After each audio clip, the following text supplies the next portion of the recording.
तो hello everyone and welcome to the new class. So इस video में हम करने वाले जो हमारा क्लास 9 साइंस का जो हमारा चैप्टर आ जाता है स्ट्रक्चर ऑफ एटम, उसके हम करने वाले एनसीईआरटी सॉल्यूशन। उसको मैं बिल्कुल आपको अच्छे से एक्सप्लेन करूंगा, हर एक क्वेश्चन आंसर को, साथ साथ आपको नोट्स भी प्रोवाइड करूंगा ताकि आपको पता चल जाए एग्जामिनेशन में आपको आंसर किस तरीके से लिखना है। Clear point. चलो जी, हमने अपना वीडियो के जो हमने लास्ट क्लासेस की थी उसमें हमने जो पूरा हमारा चैप्टर था इसको क्या कर लिया था, बिल्कुल अच्छे से कंप्लीट कर लिया था। इस वीडियो में हम करने वाले जो उसके एनसीईआरटी के क्वेश्चन आंसर आ जाते हैं उसको हम करने वाले। चलो जी, आपके सामने स्क्रीन भी आ गई है। चलो देखो, यहाँ पर जो फर्स्ट क्वेश्चन आता है वो आपके पास आता है, compare the properties of electron, proton and neutron. Means आपको क्या करना है, जो आपका इलेक्ट्रॉन होता है, प्रोटॉन होता है और जो न्यूट्रॉन होते हैं उनकी प्रॉपर्टीज को आपस में कंपेयर करना है। तो हमने अपने चैप्टर में देखा था, देखो इलेक्ट्रॉन क्या होता है, नेगेटिवली चार्ज होता है, प्रोटॉन पॉजिटिवली चार्ज होता है, न्यूट्रॉन आपका उसमें कोई भी चार्ज नहीं होता। जो इलेक्ट्रॉन होता है उसका मास क्या होता है, उसका मास नंबर आप मास होता है 9 × 10⁻⁻31। देखो वीडियो के जब हम लेक्चर कर रहे थे तो मैंने 31 की जगह -27 कर दिया था, तो वहां पर ये करेक्शन आपकी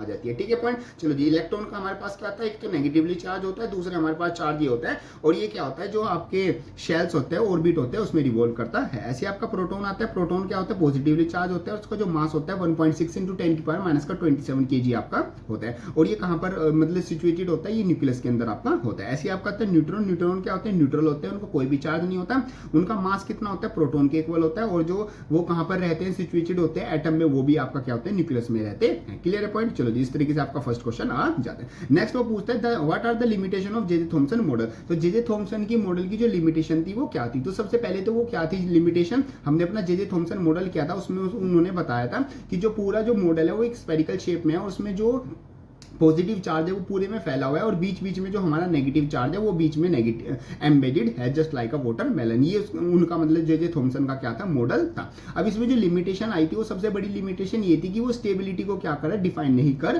पा रहा था। जैसे यहाँ पर आता है, it could not explain the result of scattering experiment perform by the Rutherford. Means Rutherford का जो स्कैटरिंग एक्सपेरिमेंट था जो गोल्ड फॉइल से किया था, तो वो उसको इस बिहाफ पे एक्सप्लेन नहीं कर पा रहा था, क्योंकि अब देखो पूरे में अगर पॉजिटिव चार्ज है तो जो अल्फा रेज पार्टिकल है वो तो मतलब कि आर पार जानी ही नहीं चाहिए थी। साथ ही it does not experiment support, या फिर आप यहां पर इसकी जगह लिख लेना स्टेबिलिटी। ठीक है, ये आपका ज्यादा बेटर पॉइंट रहेगा कि आप कर लेना STABILITY। स्टेबिलिटी को क्या है, ये डिफाइन नहीं कर पाया था, कौन, आपका जे जे थॉमसन का मॉडल। ठीक है जी। नेक्स्ट आता है what are the limitation of Rutherford model. तो रदरफोर्ड जो मॉडल था उसकी क्या लिमिटेशन थी। तो सबसे पहले तो यही थी, वो भी स्टेबिलिटी को क्या है डिफाइन नहीं कर पाया था। तो जैसे आ जाती है, it fail to explain the stability of the atom. Second, it does not explain the spectrum of hydrogen atom and other atom. Means जो स्पेक्ट्रम आता है, देखो स्पेक्ट्रम आप आगे चल के पढ़ोगे, स्पेक्ट्रम का मतलब क्या होता है, जब भी कोई एटम होता है उस पर कोई लाइट अगर क्या करती है, इंसिडेंस करती है, तो वहां से क्या निकलती है, अलग अलग कलर्स की अलग अलग रेज आपकी अलग अलग फ्रीक्वेंसीज की रेज निकलती हैं, उसको बोलते हैं स्पेक्ट्रम। तो मतलब कि हम अपना उसमें बार में लेते हैं तो वहां पर अलग अलग तरह की हमारी लाइंस आती है, तो उसको बेसिकली हम स्पेक्ट्रम बोलते हैं। तो ये दो आपकी क्या होती है, उसकी क्या आ जाती है, फेल्यूर्स मतलब लिमिटेशन आ जाती है। नेक्स्ट आपका आता है डिस्क्राइब बोर मॉडल। तो बोर मॉडल आपको पता है, बोर मॉडल क्या होता है, एक स्पेरिकल शेप में आपका मॉडल है जिसमें जो पॉजिटिव चार्ज और न्यूट्रॉन है वो आपके सेंटर में सिचुएटेड है, और जो इलेक्ट्रॉन है वो एक फिक्स ऑर्बिट में क्या करते हैं, रिवॉल्व करते हैं। लिखेंगे किस तरीके से, सबसे पहले हम बता देंगे, the atom consist of a small positive charge nucleus at the centre, the whole mass of the atom is concentrated at the nucleus. Means आपका जो प्रोटॉन है और जो न्यूट्रॉन है वही मिलके जो आपका क्या बनाते हैं, पूरा एटम का चार्ज बनाते हैं। All protons and neutrons are contained in the nucleus, only certain orbits known as the discrete orbit electron are allowed to inside the atom. Means कुछ आपके फिक्स ऑर्बिट ही होते हैं जिसमें आपके इलेक्ट्रॉन क्या करते हैं, रिवॉल्व करते हैं। While revolving this discrete orbit electron do not radiate. Means जब इलेक्ट्रॉन एक फिक्स ऑर्बिट में रिवॉल्व करता है तो वो अपनी एनर्जी को क्या करता है, रेडिएट नहीं करता। Clear point. चलो जैसे एग्जाम्पल के लिए आपके पास आ जाता है, ये आपका क्या आ जाता है, तो बोर मॉडल ऑफ एटम आ जाता है, कुछ इस तरीके से आपका आता था। फर्स्ट शेल KLM आपकी शेल आपकी होती थी। ठीक है जी पॉइंट, इस तरीके से आपकी चीजें आती हैं। नेक्स्ट बोलते हैं compare all the propose model of the atoms given in this chapter. तो इस चैप्टर में बेसिकली हमारे पास 3 मॉडल्स आए थे। सबसे पहले थॉमसन मॉडल, जिसमें क्या था, आपका वाटरमेलन की तरह था कि पूरा जो पॉजिटिव चार्ज है वो पूरे में फैला हुआ है और उसमें बीच बीच में नेगेटिव चार्ज क्या है, एम्बेडेड आपका आता है। जो फिर आपका आता है रदरफोर्ड मॉडल ऑफ एटम, उसमें क्या आता है कि जो आपका पॉजिटिव चार्ज है वो बीच में सेंटर में न्यूक्लियस में आपका सिचुएटेड है, और जो इलेक्ट्रॉन है वो उस पॉजिटिव चार्ज के अराउंड क्या करते हैं, रिवॉल्व करते रहते हैं। और जो थर्ड मॉडल आया था बोर मॉडल, उसमें क्या बताया गया था कि जो पॉजिटिव चार्ज और साथ साथ जो न्यूट्रॉन है वो सेंटर में न्यूक्लियस में रहते हैं, और जो इलेक्ट्रॉन है उनके साथ में रिवॉल्व करते हैं, but in a fix orbit. हर एक अलग अलग टाइप के अलग अलग लेवल के जो इलेक्ट्रॉन है, एनर्जी लेवल के इलेक्ट्रॉन है, वो अलग अलग आपके क्या करते हैं, ऑर्बिट में रिवॉल्व करते रहते हैं। ये तीनों का अलग क्या आ जाता है, कंपेरिजन आ जाता है। बाकी आप यहाँ से देख सकते हो, आपको मतलब कि एग्जाम में इस तरीके से लिखना है। Clear point. चलो जी आगे चलते हैं। नेक्स्ट हमारे पास क्वेश्चन आता है, summarise the rules for the writing the distribution of the electron in the various shells of the first 18 element. मतलब कि जो आपका जैसे फॉर्मूला था 2n² और आप अपना 8 फिल करके नेक्स्ट लेवल में जा सकते हो, ये सब कुछ, और K L M में किस किस तरीके से आपके इलेक्ट्रॉन फिलअप होगा, तो इस तरीके इस सारी चीजों को आपको क्या समराइज फॉर्म में करके लिखना है। बाकी हमने अपनी वीडियो लेक्चर्स में जब हमने क्लास की थी तो वहां पर सारी चीजें अच्छे से समझ ली, तो लिखना चाहो तो आप इस तरीके से लिख सकते हो। Clear point. चलो जी नेक्स्ट आपका क्वेश्चन आता है, define the valency by taking the example of silicon and oxygen. तो वैलेंसी को डिफाइन करना है। तो वैलेंसी का मतलब क्या होता है, number of electron that can be lose और गेन। मतलब कि जो इलेक्ट्रॉन को आप लूज कर सकते हो या फिर जिन इलेक्ट्रॉन को आप गेन करते हो, उन नंबर ऑफ इलेक्ट्रॉन्स को हम क्या बोलते हैं, वैलेंसी बोलते हैं। जैसे एग्जांपल लेना है सिलिकॉन का और ऑक्सीजन का, तो जिस तरीके से हम ले सकते हैं, जैसे यहाँ पर आपके आ जाते हैं वैलेंसी आपकी सिलिकॉन की क्या आती है, 4 आती है। मतलब इसमें क्या करते हैं, 4 इलेक्ट्रॉन्स कैन बी शेयर। और ऑक्सीजन की क्या आती है, ऑक्सीजन की हमारी वैलेंसी आ जाती है 2। ऑक्सीजन की कैसे आएगी, देखो एक की मैं बता देता हूँ। जैसे ऑक्सीजन का जो एटॉमिक नंबर होता है वो हमारा 8 होता है, तो K L M, तो 2 इसमें आ जाएंगे और 6 इसमें आ जाएंगे। तो 6 इसमें हमारे L में होने कितने चाहिए, वो हमारे 8 होने चाहिए। 6 उसके पास है, 2 वो किससे क्या कर लेगा, ले लेगा, तो लेने वाले को क्या बोलेंगे, -2, तो उसकी वैलेंसी क्या हो जाएगी, -2 उसकी वैलेंसी हो जाएगी। क्लियर है। चलो नेक्स्ट आपका क्वेश्चन आता है, explain with the example atomic number. Atomic number को किससे डिनोट करते हैं, Z से डिनोट करते हैं। और एटॉमिक नंबर का मतलब क्या होता है, number of proton in a atom is known as atomic number. Mass number का जो डिनोट करते हैं वो A से डिनोट करते हैं। और इसका मतलब क्या होता है, इसका मतलब हमारे पास होता है कि जो हमारे पास, एक सेकेंड, हाँ जी, मास नंबर का मतलब क्या होता है कि जो नंबर ऑफ प्रोटॉन्स हैं और जो नंबर ऑफ न्यूट्रॉन है, उनको सम करके जो वैल्यू आई, जो एटम का मास है, उसको हम क्या बोलते हैं, मास नंबर बोलते हैं। थर्ड आता है हमारे पास आइसोटोप्स। आइसोटोप्स का मतलब है जब हमारे पास जो एटॉमिक नंबर है वो क्या हो, सेम हो, और जो हमारे पास एटॉमिक मास है वो क्या हो, डिफरेंट हो, तो उसको हम क्या बोलते हैं उसको हम आइसोटोप्स बोलते हैं। नेक्स्ट हमारे पास आता है आइसोबार्स। आइसोबार्स इसका उल्टा केस होता है, अगर हमारे पास जो Z है, Z मतलब कि जो एटॉमिक नंबर है वो क्या हो, हमारे पास डिफरेंट हो, और जो हमारे पास मास नंबर है वो क्या हो, वो हमारे पास सेम हो, तो इस टाइप के एलिमेंट्स को हम क्या बोलते हैं, आइसोबार्स हम बोलते हैं। जैसे फिर उसने पूछा है 2 यूजेस ऑफ आइसोटोप्स। आइसोटोप्स के 2 यूजेस बताने, तो एक तो हमारे पास यूरेनियम था जो कि हमारा उसका isotope as a fuel use होता था, और दूसरा हमारे पास जो आयोडीन था उसका आइसोटोप हमारा गोइटर के उसमें ट्रीटमेंट में यूज होता। तो ये सब आप अपना क्या कर सकते हो, ये लिख सकते हो। क्लियर है पॉइंट। चलो जी, ये आपकी सारी चीजें आ जाती है। ठीक है जी। चलो नेक्स्ट क्वेश्चन पे चलते हैं। नेक्स्ट क्वेश्चन ये आपके यूजेस आ जाते हैं। नेक्स्ट क्वेश्चन उसने बोला है कि Na+ has completely filled KNL shell, explain. इसको एक्सप्लेन करना है। तो उसने बोला है, देखो आपका Na पॉजिटिव क्या होता है, अगर हम इसको देखें, जस्ट अ सेकेंड, हाँ जी, देखो यहाँ आपके पास क्या आता है, सबसे पहले आपके पास सोडियम, आपके पास क्या आता है, एटम। सोडियम का जो नंबर होता है हीली बिब सन ऑफ नी ना मग, आपका कितना बैठेगा, 11 था ना, हाँ, आपका ये आ जाएगा 11। तो K L और M में आप फिल करोगे तो 2 8 यहाँ पर आ जाएगा 1। तो ये 1 इलेक्ट्रॉन क्या करेगा, दे देगा किसी को, तो मतलब इसकी जो वैलेंसी हो जाएगी वो +1 हो जाएगी। अब उसने बोला था कि जो Na पॉजिटिव है, मतलब Na पॉजिटिव, वो क्या है, उसकी K और L शेल पूरी तरीके से फिल है। तो देखते हैं किस तरीके से। तो अगर Na पॉजिटिव है तो देखो उसका एटॉमिक नंबर तो 11 ही होगा, बट Na पॉजिटिव है, Na+1 का मतलब क्या है, +1 का मतलब उसने 1 इलेक्ट्रॉन क्या कर दिया, दे दिया। तो अब उसके पास नंबर ऑफ इलेक्ट्रॉन कितने हो गए, उसके नंबर ऑफ इलेक्ट्रॉन 10 हो गए। तो 10 इलेक्ट्रॉन आपस में रिवॉल्व करेंगे। तो K में कितने आ जाएंगे, 2 आ जाएंगे, और L में आपके कितने आ जाएंगे, 8 आ जाएंगे। तो K की तो मैक्सिमम जो आपकी K की जो मैक्सिमम इलेक्ट्रॉन कैपेसिटी होती है वो 2 ही होती है, और L की आपकी कितनी होती है, वो 8 होती है। तो K और L हमारे क्या हो गए, पूरी तरीके से फिल हो गए। अगर आपका जो सोडियम है वो 1 इलेक्ट्रॉन को मतलब कि दे किसी को लूज कर दे, तो आपके पास क्या हो जाएगी, K और L आपकी क्या हो जाएगी, फुल हो जाएगी। और जो Na जो एटम मतलब कि सोडियम है, Na का उसका एटम है, वो क्या हो जाएगा, पूरी तरीके से स्टेबल हो जाएगा। तो इस तरीके से आप इसको क्या कर सकते हो, एक्सप्लेन कर सकते हो। क्लियर है पॉइंट। चलो जी, आपका 10th क्वेश्चन आता है। 10th क्वेश्चन में बोलता है, if the bromine atom is available to form to say, मतलब कि ब्रोमाइन जो एटम है उसका क्या है, आइसोटोप मिलता है। तो आइसोटोप 79 35 Br जो इतनी परसेंटेज में मिलता है, और 81 35 Br वो आपका इतनी परसेंटेज में मिलता है। Calculate the average atomic mass of the bromine. Average atomic mass निकालना है। तो देखो एवरेज एटॉमिक मास आपका कैसे निकलता है, एवरेज एटॉमिक मास। तो एवरेज एटॉमिक मास के लिए आप जो उनका मास नंबर है, देखो मास नंबर मैंने आपको बताया था कहाँ पर लिखा रहता है, वो अपर साइड आपका लिखा रहता है। तो जो भी आपका मास नंबर है उसकी मल्टीप्लाई कर दो आप किससे, उसकी परसेंटेज से। परसेंटेज कितनी है, जैसे सबसे पहले जो ये आ जाता है 79, तो 79 की मल्टीप्लाई कर देंगे अपना 49.7% से, ठीक है जी। फिर उसमें प्लस कर देंगे क्या, जो आपका 81 इंटू जो दूसरे का आता है, दूसरे वाले का 81 इंटू 50.3/100, ठीक है जी। इसको पूरे को सोल्व करने के बाद जो हमारे पास आंसर आएगा वही हमारे पास क्या होगा, एवरेज एटॉमिक मास होगा, किसका, ब्रोमीन का, ठीक है जी। देख लेते हैं, जैसे सॉल्यूशन आपका आता है, जैसे 79 की मल्टीप्लाई से 81 की मल्टीप्लाई से, और दोनों को हम सोल्व करेंगे तो हमारे पास आ जाएगा 80.006 U। ये हमारे पास क्या आ गया, एवरेज एटॉमिक मास हमारा आ गया। इस तरीके से आपको ये सोल्व करना है, ठीक है जी।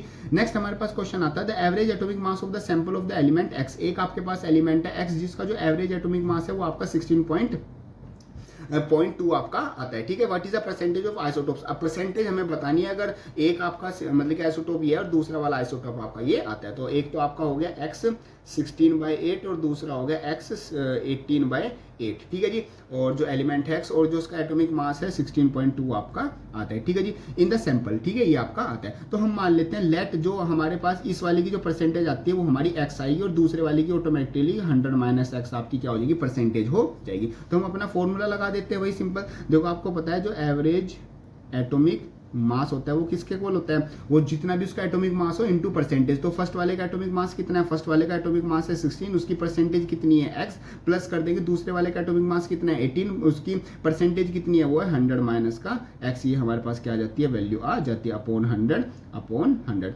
इसको जब हम सोल्व करेंगे तो यहाँ से हम क्या निकालेंगे, और एवरेज एटॉमिक मास उसने दिया हुआ है जो कि 16.2 हमारा आता है। जब इसको सोल्व कर लेंगे तो यहाँ से हमारी क्या निकल जाएगी, डायरेक्ट इस X की, इन्होंने y ले रखा है, आप x लेके चल दो तो वहां पर डायरेक्ट x की वैल्यू निकल जाएगी जो कि 16.2 आपकी आएगी। इस तरीके से मतलब बेसिक जो चीज़ है वो बेसिकली जो चीज़ है समझने की चीज़ है वो चीज़ समझो, बाकी कैलकुलेशन और ये सब चीज़ तो आप कर ही लोगे, और बाकी किस तरीके से लिखना है वो तो आपको सब कुछ यहाँ पर मिल ही जाएगा। आप ध्यान दो बेसिकली चीज़ें समझने पर। Clear point. चलो जी नेक्स्ट चलते हैं। नेक्स्ट हमारे पास क्वेश्चन आता है, इफ z = 3, z उसने बोल दिया 3, z क्या होता है, z होता है हमारे पास एटॉमिक नंबर, ठीक है, याद रखना। What would be the valency of the element, valency क्या होगी, तो फिल कर लेते हैं। जैसे हमारे पास क्या आता है, L आता है और M आता है, और हमारे पास क्या है, Z कितना है 3 है, तो 3 फिल करेंगे, 2 इसमें 1 इसमें, तो L में 1 आया, तो 1 मतलब कि L में कितने होने चाहिए, 8 होने चाहिए। तो या तो उसको फुल करने के लिए किसी से 7 बोरो करने पड़ेंगे, बट 7 लेने में बहुत एनर्जी लगेगी, तो ये 1 क्या दे देगा, तो 1 दे देगा, तो उसकी वैलेंसी क्या हो जाएगी, +1, मतलब कि 1 वैलेंसी इसकी हो जाएगी, ठीक है जी।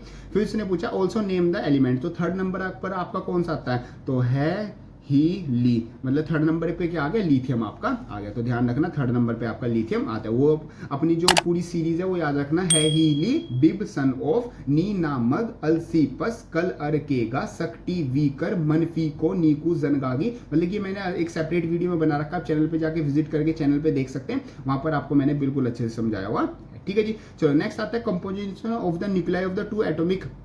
आपके पास 2 एटॉमिक स्पीसीज है, एक X और एक Y, उसकी कुछ मतलब की कंपोजिशन दे रखा है कि जो X में प्रोटॉन है वो 6 है, और उसमें मतलब कि Y वाले एलिमेंट में 6 ही प्रोटॉन आते हैं, और न्यूट्रॉन दोनों में 6 और इसमें 8 आपके आते हैं। उसने बोला है सबसे पहले मास नंबर बताओ किसका, X और Y का। देखो X और Y का मास नंबर क्या होगा, आपको पता है मास नंबर किसके इक्वल होता है, आपके जो प्रोटॉन है और जो आपके न्यूट्रॉन है, न्यूट्रॉन किसके इक्वल होता है, न्यूट्रॉन और जो प्रोटॉन होता है उन दोनों को प्लस करके आपका क्या आता है, मास नंबर आता है। तो अगर मैं इसमें प्रोटॉन और न्यूट्रॉन को प्लस कर दूंगा तो दोनों का जो प्लस करके आएगा वो 12 आएगा, तो मतलब कि जो X का जो मास नंबर आ जाएगा वो 12 आ जाएगा, और अगर Y के दोनों को प्लस कर दूंगा 8 और 6 आपका क्या आ जाएगा, आपका सिंपल 14 आ जाएगा। तो ये आपका क्या आ जाएगा, Y का एटॉमिक मास आपका आ जाएगा। What is the relation between the 2 species, मतलब इन दोनों का क्या रिलेशन आता है। तो अगर आप यहाँ ध्यान से देखोगे तो दोनों का जो नंबर ऑफ प्रोटॉन है वो सेम है, नंबर ऑफ प्रोटॉन सेम है, तो एटॉमिक नंबर भी क्या होगा, वो सेम होगा। तो यहाँ पर देखो ध्यान, अगर एटॉमिक नंबर सेम है और जो मास नंबर है वो डिफरेंट है, तो उसको हम क्या बोलते हैं, उसको हम क्या बोलते हैं, आइसोटोप्स बोलते हैं, ठीक है जी, उसको हम आइसोटोप्स बोलते हैं,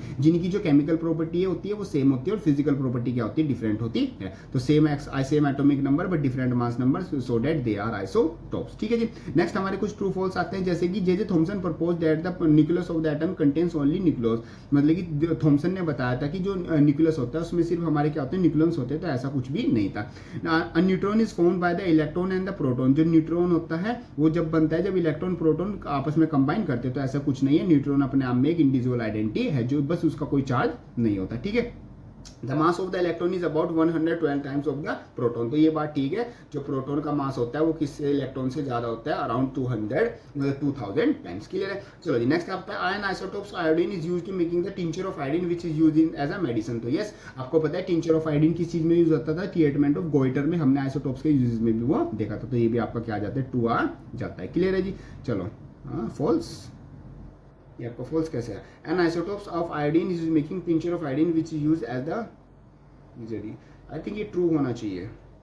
टिंचर ऑफ आयोडीन तो हम यूज करते हैं गोइटर में, ठीक है। चलो इसको फिर भी मैं कंफर्म कर दूंगा, इसका जो आंसर मेन आंसर होगा मैं कमेंट बॉक्स में डाल दूंगा, बाकी तो मेरे हिसाब से ये ट्रू ही है, ठीक है। यहाँ पर फॉल्स लिखा हुआ है, चलो चेक करते हैं, कोई नहीं। रदरफोर्ड नेक्स्ट आता है question, Rutherford alpha particle scattering experiment वो रिस्पांसिबल फॉर द डिस्कवरी। वो मींस जो रदरफोर्ड जो गोल्ड फॉइल एक्सपेरिमेंट हुआ था वो मतलब उससे डिस्कवरी किस चीज की हुई थी, तो उससे हमारे पास क्या है, एटॉमिक न्यूक्लियस की डिस्कवरी हुई थी। मींस हमें पता चला था कि बीच में सेंटर में एक आपका क्या होता है, न्यूक्लियस होता है। जो आपकी इलेक्ट्रॉन की डिस्कवरी हुई थी वो किसने की थी, जे थॉमसन ने, और प्रोटॉन की डिस्कवरी किसने की थी, ई गोल्ड स्टीन ने की थी। और जो न्यूट्रॉन था, न्यूट्रॉन की डिस्कवरी किसने की थी, जेम्स चैडविक ने हमारी डिस्कवरी की थी। नेक्स्ट आता है आइसोटोप्स हैव एलिमेंट। आइसोटोप्स क्या होती है, जिनकी जो केमिकल प्रॉपर्टीज होती है वो क्या होती है, सेम होती है, जिसमें आप अपना ध्यान रखेंगे केमिकल ऐसा कुछ ऑप्शन नहीं देगा, ऑप्शन के हिसाब से चलते थे। सेम फिजिकल प्रॉपर्टी तो ये तो बिल्कुल नहीं होने का, डिफरेंट केमिकल प्रॉपर्टी ये भी नहीं है, डिफरेंट नंबर ऑफ न्यूट्रॉन्स, हाँ जी डिफरेंट नंबर ऑफ न्यूट्रॉन्स होंगे। नंबर ऑफ न्यूट्रॉन्स अगर अलग अलग होंगे तो हमारे पास क्या होगा, मास नंबर भी क्या हो जाएगा, अलग अलग आपका हो जाएगा। क्लियर है। चलो नेक्स्ट आपका क्वेश्चन आता है the valency of the electron, valence electron in Cl ion. Cl ion में कितने होंगे, जैसे अगर हम अपना नॉर्मल देखें तो Cl क्या होता है, 17 होता है, तो KLM, तो 2 हो गया, 8 हो गया, 8 2 10 7, तो इसमें क्या होगा, वैलेंसी कितनी होगी, 1। वैलेंस इलेक्ट्रॉन हमारे कितने हो गए, 7 हो गए। लेकिन अगर हम बात करें, उसने दिया है Cl नेगेटिव दिया है, तो उसमें जो नंबर ऑफ इलेक्ट्रॉन बचे वो हमारे कितने बच गए, वो हमारे पास इसलिए नेगेटिव है तो एक ले लिया, तो वो 18 आपके हो गए। तो KL और M, तो ये हो गया K 2 8 और 18 थे, तो ये आपका 8 आ जाएगा। तो उसने पूछा कि Cl में वैलेंस इलेक्ट्रॉन का मतलब होता है जो भी लास्ट शेल है उसमें जितने भी नंबर ऑफ इलेक्ट्रॉन, तो यहाँ पर कितने हैं, 8, तो 8 वाला ऑप्शन आपका क्या हो जाएगा, ठीक हो जाएगा। और वो किस तरीके से होगा, वो इस तरीके से ठीक होगा, क्योंकि उसने एक पहले ही ले लिया, उसने देखो Cl-1 लिया हुआ है ना, इस तरीके से आपका ये आंसर आता है। क्लियर है। चलो नेक्स्ट आपका क्वेश्चन आता है which of the following is the correct electronic configuration of sodium. Sodium का करेक्ट इलेक्ट्रॉनिक कॉन्फ़िगरेशन बताना है, तो सोडियम Na होता है, तो Kl और M, सोडियम का क्या होता है 11, तो 281 हमारा जो 281 जो होगा वही आपका सही हो जाएगा, तो डी वाला आपका ठीक हो जाएगा। नेक्स्ट उसने बोला कंप्लीट द फॉलोइंग टेबल, इस टेबल को कंप्लीट करना है। तो देखो आपको पता है यहाँ पर आप देखो, अगर आपका एटॉमिक नंबर 9 है तो जो प्रोटॉन है वो भी क्या होंगे, 9 होंगे, और जो इलेक्ट्रॉन है वो भी क्या होंगे, 9 होंगे। और मास नंबर किसके इक्वल होता है, जो आपके प्रोटॉन और न्यूट्रॉन होते हैं उनको जब आप प्लस कर देते हो तो इन दोनों का प्लस कर दोगे, आपके पास क्या आ जाएगा, मास नंबर आ जाएगा। Name of the atomic species मतलब नंबर ऑफ प्रोटॉन है कितने, 9।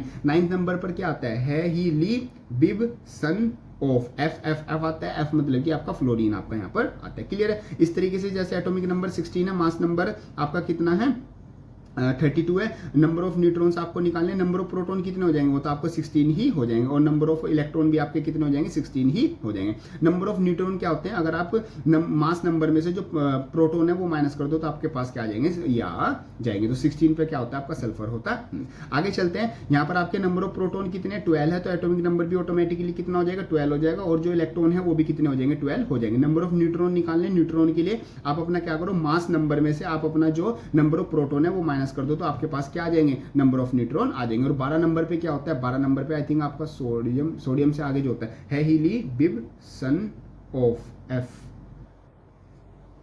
ऑफ नीना मग, मैग्नीशियम आपका होता है। क्लियर है पॉइंट। चलो जी नेक्स्ट आता है आपका यहाँ पर नंबर ऑफ प्रोटॉन 1 है तो एटॉमिक नंबर भी 1 होगा, नंबर ऑफ न्यूट्रॉन निकालने 2 में से 1 गया 1, ये भी आपका 1 होगा, तो यहाँ पर आपका हाइड्रोजन आ जाएगा। ठीक है जी, ये आई होप आप मतलब कि अच्छी तरीके से आपकी समझ में आ रहा होगा। इसमें कुछ नहीं करना, नंबर ऑफ प्रोटॉन इलेक्ट्रॉन और जो आपके प्रोटॉन इलेक्ट्रॉन न्यूट्रॉन होते हैं और मास नंबर होते हैं, उन सबका रिलेशन हम यूज करें, वो सब कुछ हमने वीडियो लेक्चर्स में सब कुछ अच्छे से देख लिया था। बाकी मैं आपको बता देता हूँ फिर भी। देखो जो एटॉमिक नंबर होता है और जो नंबर ऑफ प्रोटॉन होते हैं और जो नंबर ऑफ इलेक्ट्रॉन होते हैं वो तीनों आपस में इक्वल होते हैं, और जो मास नंबर होता है, मास नंबर हमेशा प्रोटॉन प्लस न्यूट्रॉन के इक्वल होता है। तो मास नंबर मतलब कि आपका ए किसके इक्वल हो गया, प्रोटॉन प्लस न्यूट्रॉन के आपके इक्वल आपका हो गया। उस तरीके से हम सारा कर रहे हैं, और बाकी ये तो आपको याद ही होने चाहिए। चलो नेक्स्ट करते हैं, नंबर ऑफ प्रोटॉन 1 है तो number of electron atomic number भी आपका क्या हो जाएगा, 1 1 हो जाएगा। नंबर ऑफ इलेक्ट्रॉन कितने हैं इसमें 0 है, 0 मतलब कि उसने दे दिया तो मतलब कि एक तरीके से रहेगा आपका हाइड्रोजन, क्योंकि एटॉमिक नंबर क्या है उसका 1 आपका आता है। क्लियर है पॉइंट। चलो जी आगे चलते हैं। ये आपका कुछ इस तरीके से टेबल आता है, तो आप मतलब इसके इस तरीके से चेकआउट कर सकते हो। ठीक है, चलो जी बस इतने ही थे इसमें। चलो ये आपका सारा इस तरीके से कंप्लीट हो जाता है। चलो इस तरीके से आपके एनसीईआरटी के सॉल्यूशंस आ जाते हैं। जो आपका चैप्टर आ जाता है स्ट्रक्चर ऑफ एटम, उसके हमने पहले बिल्कुल अच्छे से तरीके से समझ लिया, बाद में हमने उसके जो एनसीईआरटी के क्वेश्चन आंसर है वो भी बिल्कुल अच्छे से कंप्लीट कर लिया। होप करता हूँ आपकी सारी चीजें बिल्कुल अच्छे से समझ में आ गई होगी। अभी भी अगर आपको कोई डाउट आता है तो उसको कमेंट बॉक्स में लिख देना, या फिर मेरे को इंस्टाग्राम पर मैसेज कर देना, उसका सोल्यूशन हम वहां पर प्रोवाइड करा देंगे। सो ये वाली वीडियो हेल्पफुल लगे तो उसको लाइक जरूर कर देना। एंड यस, और भी आपके लिए हेल्पफुल कंटेंट चैनल पर पहले से अपलोडेड है, तो वहां पर वो आप जाके चेकआउट कर सकते हैं। सो मिलते हैं अपनी नेक्स्ट वीडियो में, तब तक के लिए थैंक यू।